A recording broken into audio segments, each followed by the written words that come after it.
Kumusta mga kanoisy? Welcome back sa ating YouTube channel, Philippine Noises. So ngayong araw, another update naman tayo about WPS naman ito. So ang video ito ay mula kay Saliksik TV. So meron itong pamagat na grabe ang ginawa ng Japan. Pinasapog ang military base ng China sa West Philippine Sea. So viral siya like 500,000 views talaga, no? So yun bago natin simulan, Saliksik TV, Saliksik TV, supportahan nyo yan. Tapos syempre, kung trip nyo ng mga ganitong reaction video, may kasama kayong manood, huwag nyo na rin kalimutang supportahan yung YouTube channel natin, Philippine Noises. So mga kanoisy, hindi na natin ito patagalin pa. Simulan na natin, baka agawin pa ng China. Agin nababagat ng video ito, grabe ang ginawa ng Japan. Pinasabog ang military base ng China sa West Philippine Sea. So again, Saliksik TV, Philippine Noises. So like, comment, share, subscribe. Start. Isang nakakagulat na ulat ang... Ulit. Kumusta mga kasaliksik? Isang nakakagulat na ulat ang lumabas mula sa West Philippine Sea nang maitala ang isang malakas na pagsabog sa isa sa mga pangunahing military base ng China sa rehiyon. Ayon sa mga tagapag-ulat ng balita mula sa iba't ibang bansa, mabilis na kumalat ang impormasyon na ang nasabing base ay sinalakay ng Japan gamit ang advanced stealth technology na halos hindi na malaya ng mga depensang Chinese. Ang operasyon. Grabe, no? So nakatikim na din sila sa wakas. Diba? Yung Japan, minamani-mani nila. Minamaliit nila. So yan. Ewan ko na lang kung like 3 maliliit na bansa na binubuli ng China yung magsabay-sabay na isinagawa sa kalagitnaan ng gabi ay iniulat na eksaktong pinlano upang magdulot ng pinakamalaking pinsala sa militar ng China habang iniiwasan ang pagkasawi ng mga sibilyan. Ang base na matatagpuan sa Mischief Reef, kilala rin sa tawag na Panganiban Reef, ay isa sa mga pangunahing outposts ng China sa rehiyon. Itinayo ito bilang bahagi ng controversial na reclamation projects na nagbigay daan sa militarisasyon ng VPs. Kilala ang base na ito sa pag-host ng advanced radar systems, surface-to-air missile launchers, at mga barkong pandigma na siyang ginagamit upang kontrolin ang rehiyon at pigilan ng ibang bansa, kabilang ang Pilipinas, mula sa paggalugad ng kanilang territorial waters. Batay sa mga ulat mula sa intelligence sources, nagsimula ang operasyon ng Japan noong madaling araw ng Nobyembre 30 sa ganap na alas 2. Nobyembre 30? So, mga 1 week ago na pala siya. So, actually ngayon ko lang siya nabalitaan, min. Pasensya na. Ng umaga, gamit ang cutting-edge stealth drones na kayang umiwas sa detection systems ng China. Nagpalipad ang Japan. Ito, di ba galing Amerika to? Or correct me if I'm wrong na lang. Kasi parang marami na akong video na nakikita na mga ganito yung yung mga pangmalakasan nga na some kind kinakatakutan ng China. Or maybe sa Japan lang talaga yan. Correct me if I'm wrong na lang. Ng ilang guided munitions na direktang tumama sa mga critical assets ng base. Ang pangunahing radar system, mga missile launchers, at ang command center ng China ang unang tinarget. Dahilan upang mawalan ito ng kakayahan sa pagdepensa sa sarili. Napakalinis ng operasyon. Hindi namin napansin ang paparating na drones hanggang sa masyadong huli na. Pahayag ng isang napakalangan. Di ba? Masyado nyo kasing minamaliit yung ibang bansa eh. Di ba? Minamani-mani nyo yung Japan. Ayan. Tapos akala nyo naman kahit naman siguro bagalan ng Japan, hindi nyo din naman yun maiiwasan eh. Official ng Chinese military na tumangging magpakilala. Dagdag pa niya, ang pagsabog ay nagdulot ng halos kumpletong pagkasira ng kanilang base at nagdulot ng milyon-milyong dolyar na pinsala sa mga kagamitan. Buti nga. Ang eksaktong dahilan ng atake ay hindi pa malinaw sa simula. Ngunit ayon sa Ministry of Defense ng Japan, ito ay isang kinakailangang aksyon upang protektahan ang kalayaan sa paglalayag at tiyaking hindi ginagamit ang rehiyon bilang banta sa pandaigdigang kaayusan.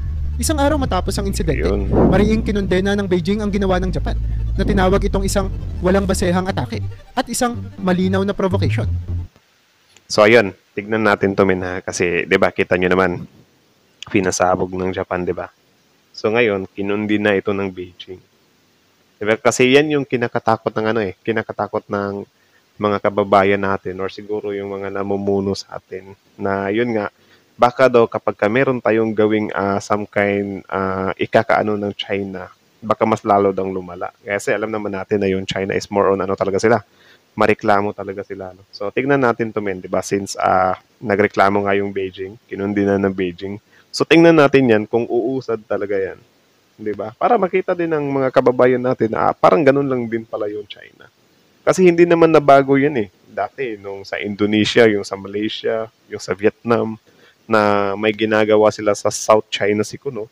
Puro sila kundina na, gusto nyo ng gulo, gusto nyo ng gulo. Tapos wala din namang nangyayari. Diba? So tingnan natin itong ginawang ito ng Japan. Kasi ito yung kinakatakot ng mga kababayan natin na baka kapag kanain natin yung Japan, wala na, war na talaga. So tingnan natin to ha. I mean, sundan natin to kung ano yung next na mangyayari dito. Kung iwa-war ba ng China yung Japan dahil dito. Kasi kung hindi, ano pa ba yung some kind ikakatakot natin? Meron namang nagbabak sa atin na Amerika, di ba? Meron naman tayong mutual defense treaty. Ayon sa Chinese Foreign Ministry, ang hakbang na ito ng Japan ay maaaring magdala ng hindi maiiwasang paghihiganti. Isang emergency meeting ang isinagawa ng Chinese government sa Beijing, kung saan nagbigay ng pahayag si Pangulong Xi Jinping na nagsabing, ang aksyon ng Japan ay isang direktang banta, hindi lamang sa China, kundi sa seguridad ng buong rehiyon. Samantala, no, di ba? Di ba? Magkakatunog lang. Kung ano yung reklamo nila sa Japan, yun lang din yung reklamo nila sa Pilipinas. Ang international community ay hati sa kanilang reaksyon. Ang United States at ilang miyembro ng European Union ay nagpahayag ng suporta sa hakbang ng Japan na binanggit ang kanilang pagnanais na masigurado ang kalayaan sa WPS. Sa kabilang... Di ba? No, ano yung kinampihan? Japan pa rin.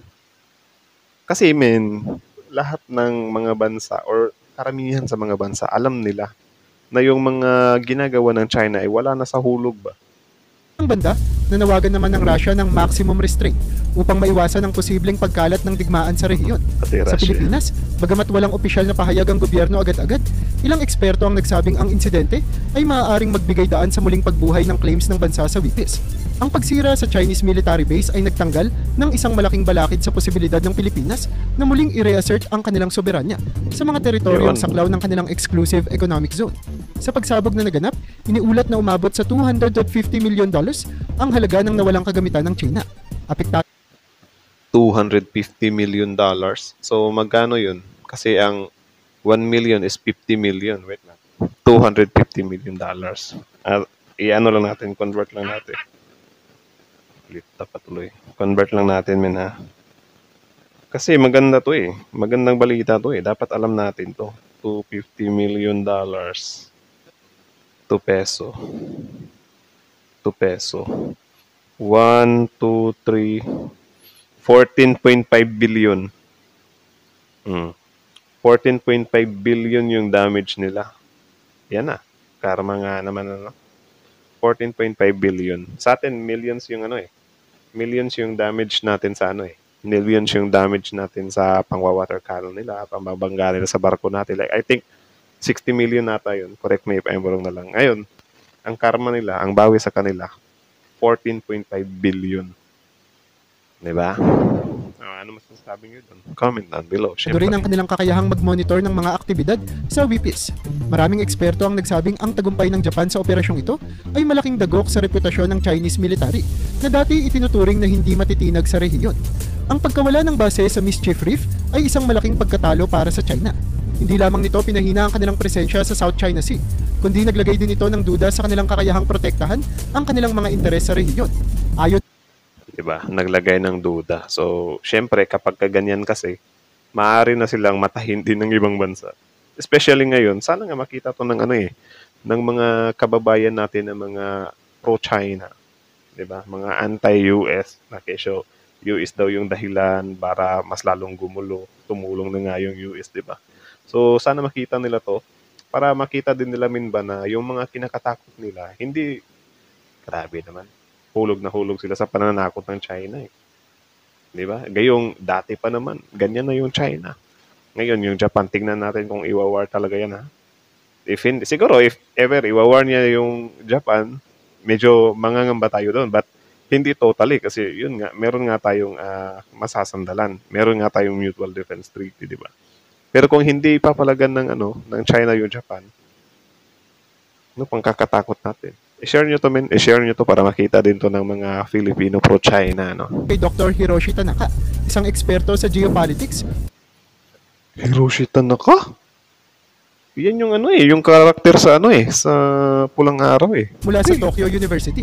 Habang patuloy ang tensyon, nananatiling bukas ang tanong kung paano tutugon ng China sa naging aksyon ng Japan.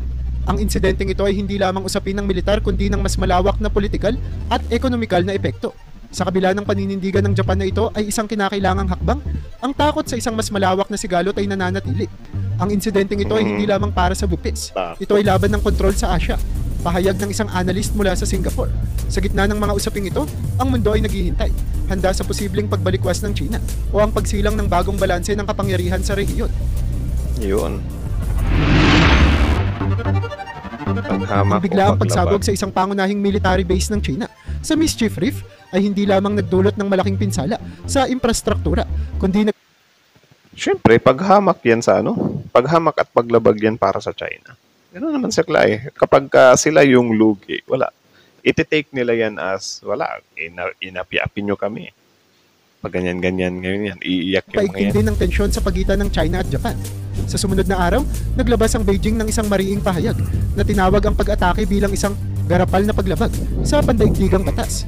Ayon Baka karma sa sa garapan. Chinese Foreign Ministry, ang ginawang hakbang ng Japan ay hindi lamang kawalan ng respeto sa soberanya ng China, kundi direktang paninira sa kapayapaan at kaayusan ng rehiyon. Upang ipakita ang kanilang galit, nagpalabas ang China ng panibagong deployment ng naval forces sa West Philippine Sea. Ilang satellite images ang Tapos? nagpakita ng paggalaw ng mga barkong pandigma at 2 aircraft carrier na lumapit sa mga kritikal na teritoryo. Bagamat walang opisyal na deklarasyon ng ganti, malinaw na ang aksyon ay nagpapahiwatig ng determinasyon ng Beijing Walang opisyal na galaw ng ganti. So wala talaga. Kung tutuusin, sobrang liit lang ng Japan kontra sa kanila. Eh sila yung pinakamalakas daw sa ano eh, sa buong mundo eh, yung pandagat nila eh. na muling palakasin ang kanilang presensya sa rehiyon. Sa diplomatic front, agad na ipinakalat ng China ang kanilang mga embahador sa iba't ibang bansa upang ipanawagan ang pagkondena sa Japan. Gayunpaman, kaunti lamang Sana all nanawagan sa lahat ng mga bansa. Eh sila nga eh. Sobrang dami na ng bansa nagreklamo sa kanila. Wala rin, hindi din naman nila pinapakinggan. Di ba? Yung sa atin nga, in-award sa atin ng arbitral, hindi nga nila pinakinggan. Eh. Tapos ngayon, kukuha sila ng sipat ka sa mga bansa din. Parang sira lang. tumugon sa panawagang ito. Sa halip, pinuri pa ng ilang Western nations ang aksyon ng Japan bilang isang hakbang upang panatilihin ang balanse ng kapangyarihan sa South China Sea. Sa kabila nito, ang Beijing ay patuloy na gumagamit ng pandaigdigang plataporma upang itulak ang kanilang naratibo ng pagiging biktima. Idinidiin ng di umano'y kawalang hustisya na kanilang naranasan. Habang abala ang Beijing sa pagpapakita ng diplomasya, sa loob ng bansa ay tumitindi ang kritisismo mula sa kanilang sariling mamamayan. Sa social media Di ba? Mula sa sariling mamamayan. Inireklamo na nga kayo ng sarili nyong mamamayan eh. Tapos ngayon, naghahangad pa kayo na paniwalaan ka ng buong mundo. Parang tanga lang. platforms tulad ng Weibo, bumaha ang komento ng pagkadismaya ng mga Chinese citizens sa kakayahan ng kanilang gobyernong protektahan ang mga kritikal na asset nito. Maraming tanong ang bumangon kung paano nagawang makalusot ng Japan sa mga advanced na depensa ng China.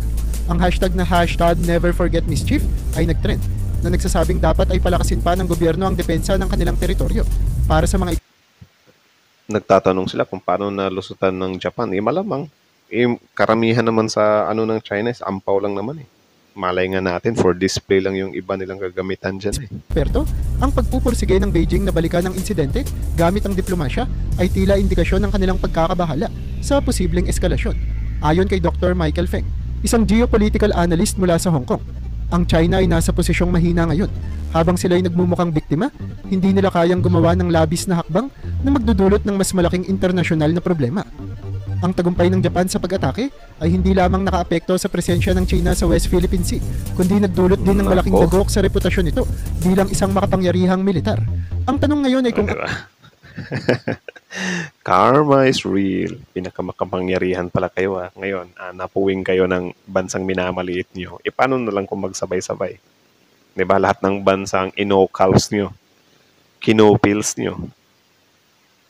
Ay, naku. ang diplomatikong protesta ng Beijing ay magiging sapat upang makuha ang suporta ng pandaigdigang komunidad o kung ito ay magbubunsod ng mas malalim na sigalot na magpapabago sa balanse ng kapangyarihan sa rehiyon. Ang papel ng teknolohiya. Ang matagumpay na pag-atake ng Japan sa military base ng China sa Mischief Reef noong Nobyembre 30, 2024 ay hindi lamang produkto ng maingat na pagpaplano, kundi ng pinakamodernong teknolohiya na kasalukuyang pinanghahawakan ng Japanese Self-Defense Forces.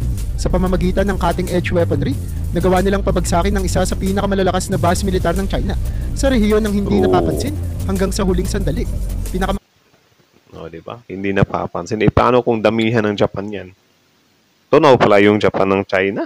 I mean, tunaw pala yung China sa Japan.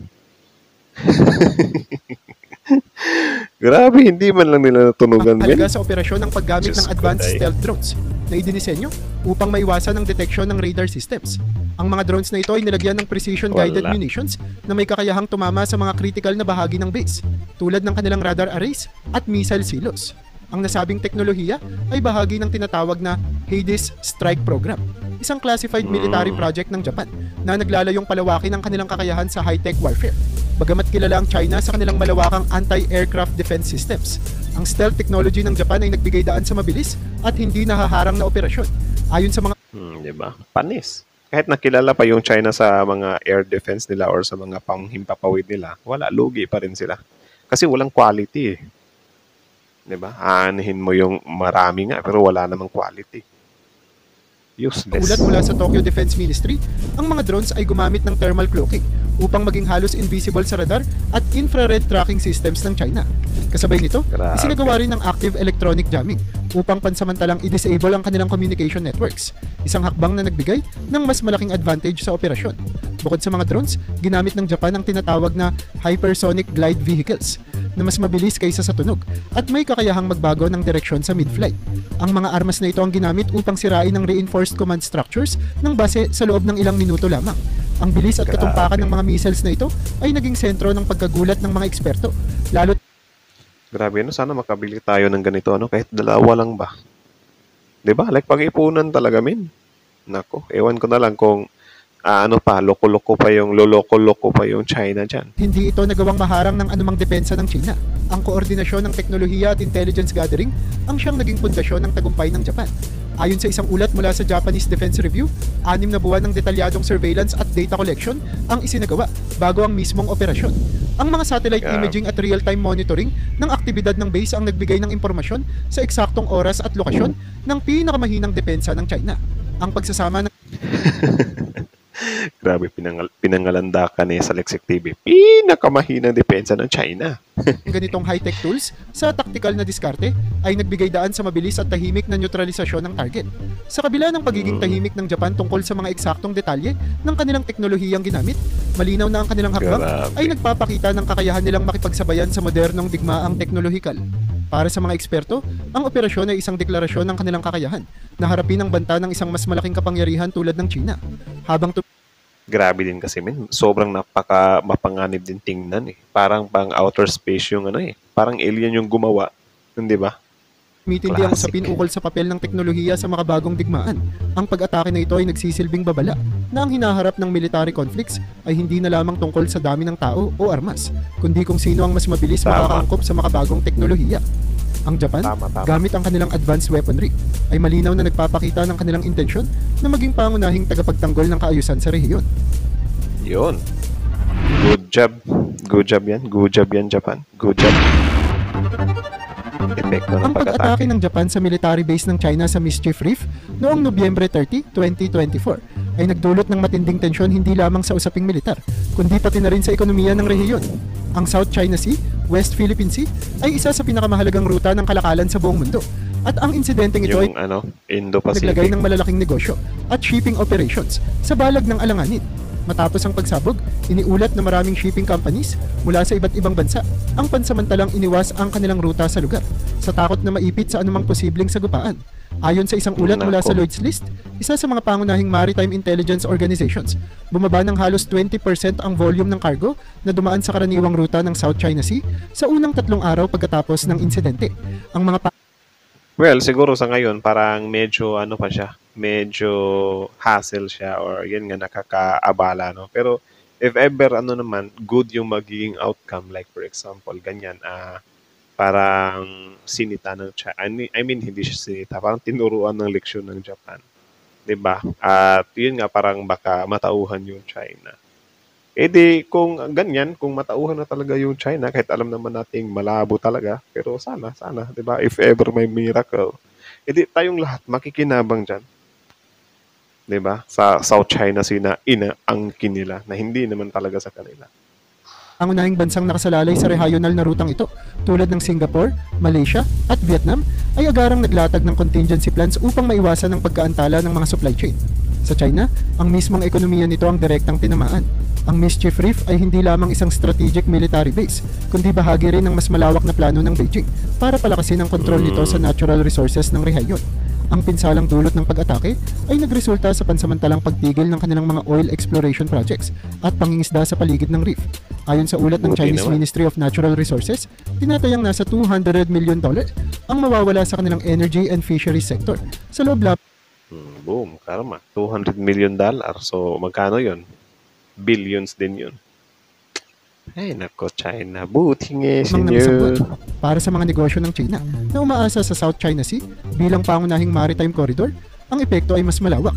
Ilang shipping conglomerates Nako. mula sa China ang napaulat na nagdesisyon ding ilipat ang kanilang ruta papunta sa mas mahabang alternatibong daanan sa Malacca Strait.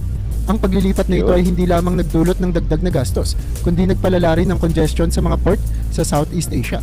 Sa kabila ng negatibong epekto sa ekonomiya ng China, may mga bansang nakinabang sa insidente.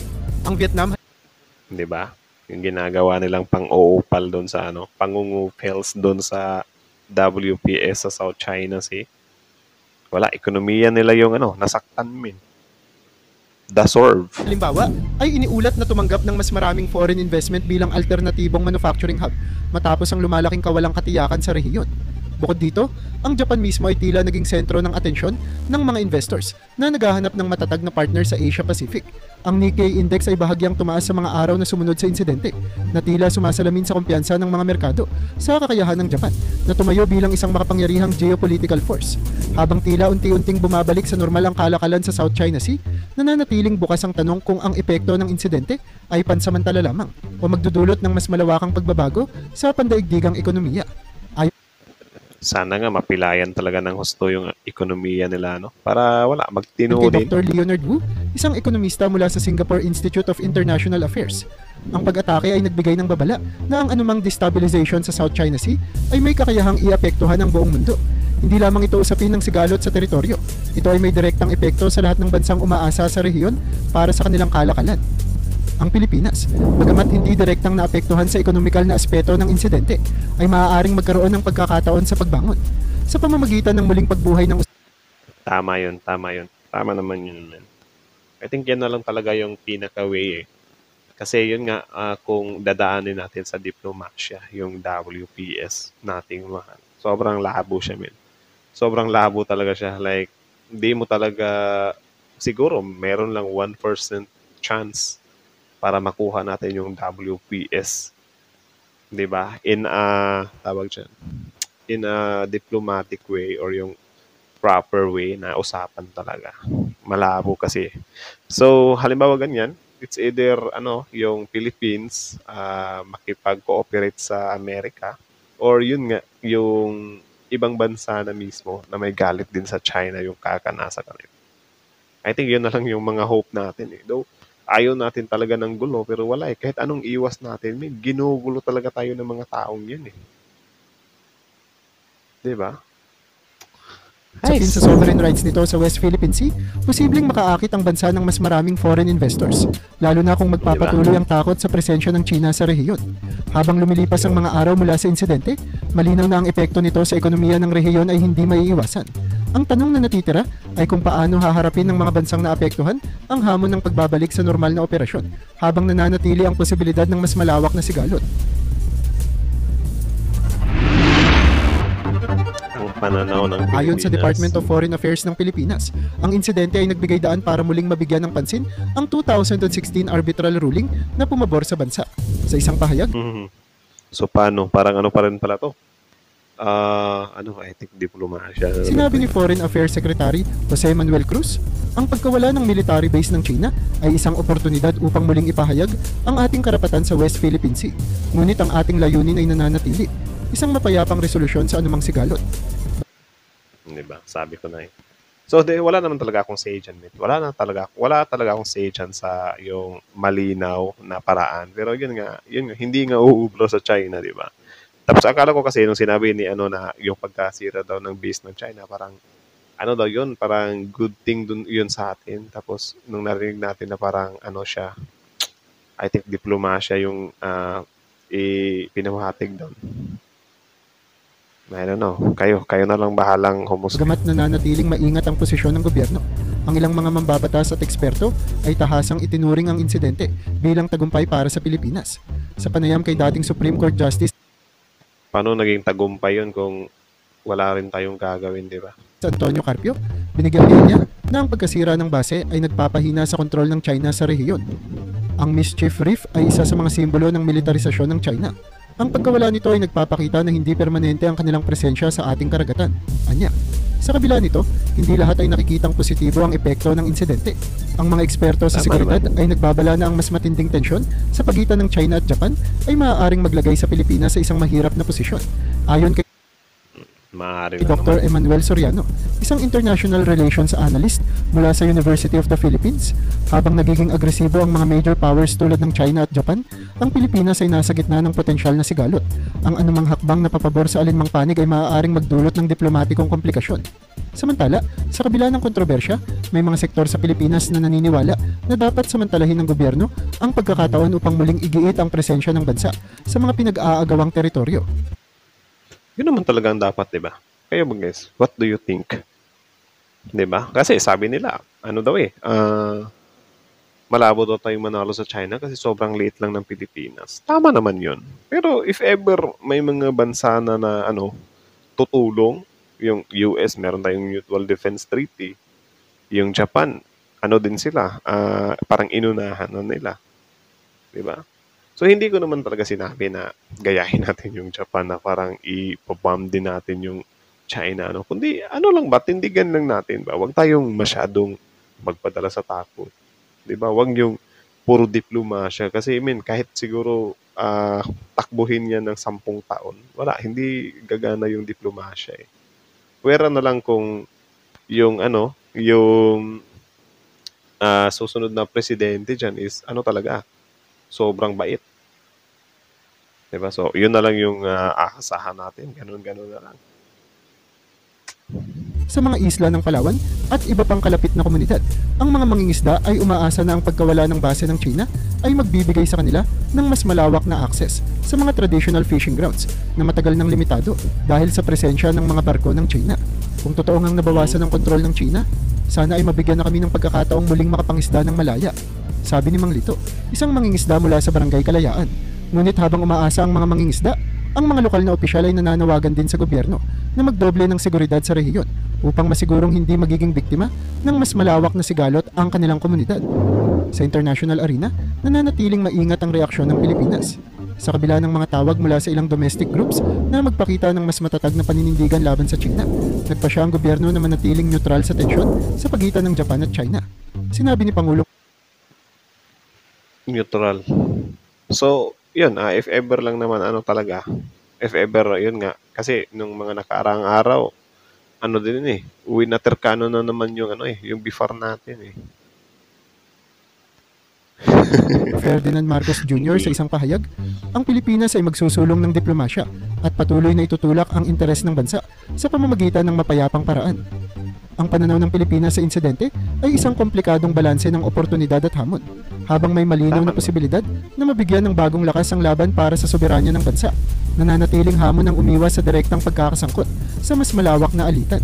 Sa gitna ng lahat ng ito, ang Pilipinas ay kailangang maging maingat. Isang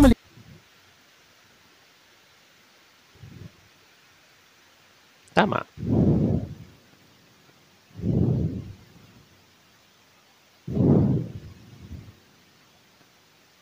So, yun lang naman, mga kanoisis. So, kayo na masasabi nyo doon? So, comment down below. Tapos yun nakapag-usapan natin yan sa comment section. So, ang video nyo yun ay mula kay Saliksik TV. Supportahan nyo yan. Subscribe nyo rin. Panoorin nyo yung mga videos niya. Original video link in the description box below. Tapos yun, kita nyo naman yun, di ba? Grabe yung Japan, hanip. Grabe. $250 million ba naman?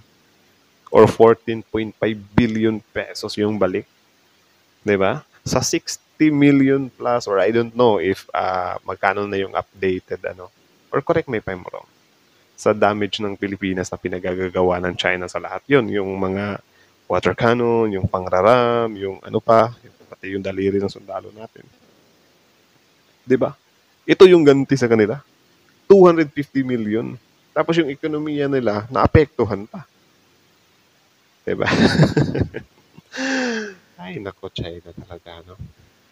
Grabe. Inaano talaga sila ng Japan eh. Like, pinakita din talaga ng pangil or nagpakita talaga ng pangil yung Japan. Ang sa atin na lang talaga dito, kasi yun nga, yung take ng Philippines, medyo ano din siya. Kasi yun nga, yung suggestion ng iba na parang i-grab natin yung panahon ngayon na yun nga, busy yung China, yung sobrang laki ng loss nila. Or ano, diplomasya. Pero yun nga, ewan ko kung saan tayo dapat pumasok, no? Eh siguro kung tayo-tayo lang din yung ano, yung tawag diyan, yung makakapag-desisyon diyan, malamang matagal na natin ginawa kung ano yung dapat nating gawin, 'di ba? Pero yun nga, as per our government, ano pa rin talaga, diplomasyang paraan. Yun nga, sabi naman natin, na wala naman talagang problema sa diplomasya, no?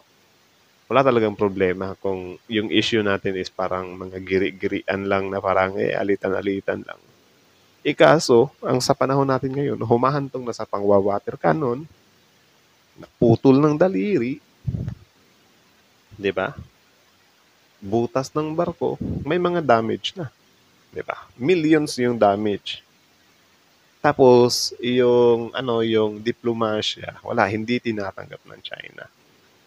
Kapag naghahain kasi tayo ng mga reklamo, ang sinasabi lang ng China, tayo pa yung binabaliktad. Tayo pa yung sinasabihan na deserve ng Philippines yan. Pinoprotektahan lang namin yung teritoryo namin eh. 'Di ba? Ganun yung labas. Eh ngayon, na ano sila, piniko nila yung Japan. Nasampulan sila ngayon. 'Di ba? So, at least ano na lang din medyo nakasingil tayo ng karma sa China kahit hindi siya rekta, no. Nakasingil tayo. Sa ano naman, wala naman talaga tayong magagawa diyan kung ano yung next na hakbang ng gobyerno natin kasi in the end of the day, sila lang din naman talaga yung makakapagdesisyon diyan kung ano yung gagawin nila. It's either mag-i-stick sila sa diplomasya or yun nga, sasabayan nila yung Japan, nakikipag-cooperate sila sa Amerika. Kasi yun nga, yung mga last video natin is meron na nga daw meron na nga daw gray ship or warship ata yun ng China. Correct me if I'm wrong na lang. Diba? Ay, nako. But anyways, sobrang ano nun. Ewan ko kung para na tayong mga ano dito eh. Basta parang ano siya, ewan ko kung good news ba yun or bad news para sa inyo yung ginawa ng Japan para sa China, no? Comment na lang kayo sa baba, tapos yun, pag-usapan natin yan sa comment section. So again, hanggang dito na lang muna. Thank you so much for watching, guys. Filipinoises. Again, sa Lexic TV, Filipinoises, like, comment, share, subscribe. Filipinoises.